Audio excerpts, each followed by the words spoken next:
Abasuuza abadde bakolera mu kibuga Mbaala olwaliro bakeeredde Maziga oluvannyuma lwa kansa eddukanya ekibuga kino kubagoba ku nguudo kwabadde banoonyeza ekigulira Magala eddiba nga kwotadde n'okumenya obuyumba mwe babadde bakolera oba buyite bu kioski wamu n'okutwala ebimu ku bintu bye babadde bakozesa.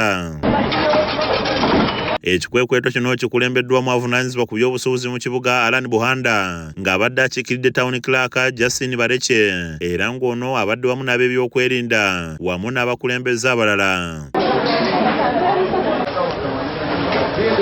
Sabbiiti ewedde Bareke yategeeza bannamawulire nga bwe bamaze dda okulabula abakolera mu bifo ebikyamu okubyamuka nga ku bano kwaliko abatakisi, ababoodabbooda, abasuubuzi wamu n'abatembeeyi. Kati bw'abadde akulembeddemu ekikwekweto eky'okusengula abasuubuzi, ono ategeeza nti abadde bakolera ku mbalaza, mu makubo ne ku nguudo ewatakkirizibwa bateekeddwa okugenda mbutale kubanga waliyo emidaala egiwerera ddala 5,000. In terms of revenue, we're not going to lose a lot because most of these people that we are moving are never paying license.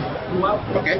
And they are not paying license, they are not paying rent, and yet they are competing with people who have those overhead costs. So in terms of revenue, we are not hit by. Town Clerk wa Mbaala City South East Arandawula ategeeza nga abasuubuzi bwe babadde bagufudde omugano okolera buli wabasanze wamu n'okuzimba bukiyosiki mu buli kifo. Tutajetinga abantu abali mu corridors sanitary lens zonna zirikabo mubaddemu abasuubuzi abakasasiro tebalina bwe bayisa kasasiro olw'okubanga buli wamu bafikisingawo kakiyosiki wano bafikisingawo ebibaawo therefore byonna tubijjeewo so that we can get sanitary access. Ono agamba nti abasuubuzi abakolera mu maduuka abadde banyigirizibwa olw'abakasitoma abasinga okwettanira abatundira ku makubo olwo bo ne basigala mu kufiirizibwa. Bano bannannyini bizimbe basasula property tax ne basasula license ne basasula income tax. Tetusobola kuaffordinga kubeera nga tubateekako abantu bazikonteina abazikiyosiki ng'ate bapisanya na bawasuubuzi abagobeddwa ku nguudo basigadde bawanda muliro era nga bakukkulumidde abakulembeze olw'okwonoona wamu n'okutwala emmaali yaabwe.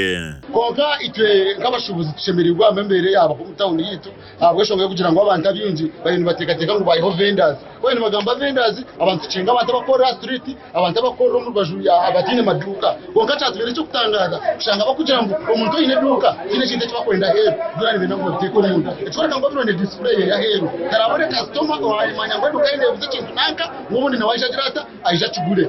Joan Katushabe yakusakidde emboozi eno lwa KSTV Agalero.